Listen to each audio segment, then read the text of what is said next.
خطوط۔ آج ہم اس سبق کو دیکھنے جا رہے ہیں جس کے مصنف ہیں حبیب الرحمن صدیقی، جس میں پہلی بات دی گئی ہے کہ آج کل حال احوال معلوم کرنے کے لیے لوگ ایک دوسرے کو فون کر لیتے ہیں یا مواصلات کے دوسرے جدید ترین وسائل کا استعمال کرتے ہیں، جیسے email, S M S, WhatsApp, Facebook وغیرہ۔ اب سے کچھ برسوں پہلے دور دراز مقامات کے لوگ خط و کتابت کے ذریعے اپنے حالات کی خبر ایک دوسرے تک پہنچاتے تھے۔ خط لکھنا انسانی تہذیب کا اہم لازمہ سمجھا جاتا تھا۔ حالات سے باخبری کا یہ ذریعہ خط و کتابت اب ماضی کی چیز بن گیا ہے۔ ڈاک کی سرگرمیاں تجارتی اور رسمی خطوط رسائل اور اخبارات وغیرہ پہنچانے تک سمٹ گئی ہیں، لیکن کبھی کبھی پوسٹ مین کوئی پوسٹ کارڈ، ان لینڈ لیٹر، ٹکٹ لگا ہوا زرد لفافہ لے آتا ہے، جس میں ایک شخص اپنے دوست یا رشتہ داروں کو اپنے حالات سے واقف کر رہا ہوتا ہے۔ خط پا کر آج بھی مکتوب علیہ کو بہت خوشی ہوتی ہے۔ ذیل میں اب سے 40-45 برس پہلے لکھے گئے 3 خطوط دیے جا رہے ہیں، جن میں ایک باپ اپنی بیٹی اور بیٹے کو کچھ اخلاقی باتیں، نصیحتیں اور علمی مسائل سے آگاہ کر رہا ہے۔ یہاں دیکھیے مکتوب نگاری۔ خط لکھنا پیغام رسانی کا اہم ذریعہ رہا ہے۔ یہ انسانی معاشرے کی روزمرہ کی ضرورت میں شامل ہے۔ خطوط میں لکھنے والے کی ضروریات، جذبات و خیالات اور اس کی زندگی کے دیگر مسائل بیان ہوتے ہیں۔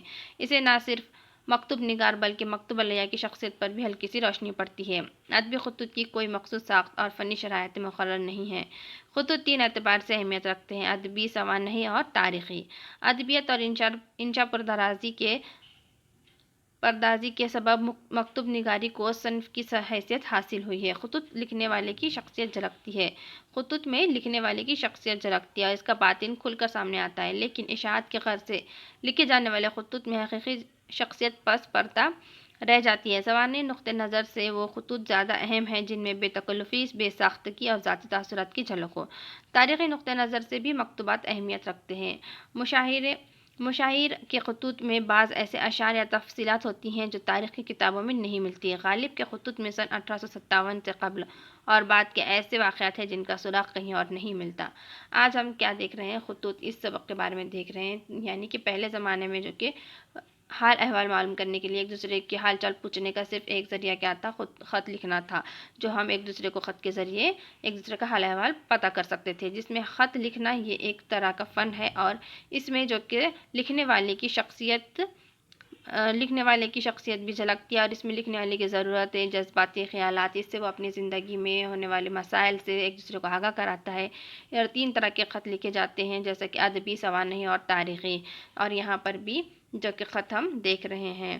اور پر آج کے زمانے میں خط و کتابت یہ سب ختم ہو گیا ہے۔ آج کل موبائل، ایس ایم ایس، ای میل، واٹس ایپ، فیس بک وغیرہ کے ذریعے سے ہم ایک دوسرے کو اپنی معلومات براہم پہنچا سکتے ہیں۔ آئیے یہاں پر دیکھتے ہیں مصنف کا تعارف۔ حبیب الرحمن صدیقی میرٹھی 21 مارچ سن 1898 کو پیدا ہوئے۔ مشہور شاعر مولوی محمد اسماعیل مرچھی ان کے ودیالی رشتہ دار تھے۔ ابتدائی تعلیم انہوں نے اپنے نانا سے حاصل کی۔ ان کے بھائی انہیں اپنے ساتھ ناگپور لے آئے تھے۔ حبیب الرحمن نے ناگپور اور امراوتی سے BA اور الہ آباد یونیورسٹی سے MA کیا۔ وہ پکے مذہبی آدمی تھے۔ ان کا حافظ غیر معمولی تھا۔ موسیقی کا ذوق بھی رکھتے تھے۔ وہ امراوتی میں درس و تدریس سے وابستہ رہے، ہیڈ ماسٹر کے عہدے تک ترقی کی اور 20 جولائی سن 1971 کو امراوتی میں ان کی وفات ہوئی۔ تو آئیے دیکھتے ہیں پہلا خط جو کہ بیٹے کے نام ہے۔ سہ شنبہ 30 مارچ سن 1965۔ سہ شنبہ یعنی منگل۔ ابھی تمہارا 21 مارچ کا لفافہ ملا۔ خط اور غزل وصول ہوئے۔ میں نے پوسٹ کارڈ کے بعد ایک ان لینڈ لیٹر بھیجا تھا، امید ہے اب تک مل گیا ہوگا۔ کل پیر کے دن تمہاری غزل جیسے ردیف کی واپس کی ہے۔ ان خطوط کی رسید سے مطلع کرو۔ ان سب سے پہلے ضروری کام کی بات سنو۔ تنخواہ ملتے ہی ڈیش کو روپیہ بھیجو۔ خدا کا شکر ہے مجھے ضرورت نہیں، 3-4 دن میں پینشن مل جائے گی۔ بورڈ سے بھی کچھ ملنے کی آس لگائے بیٹھا ہوں، خدا نے چاہا تو آج کل ہی میں مالی پریشانیاں دور ہو جائیں گی۔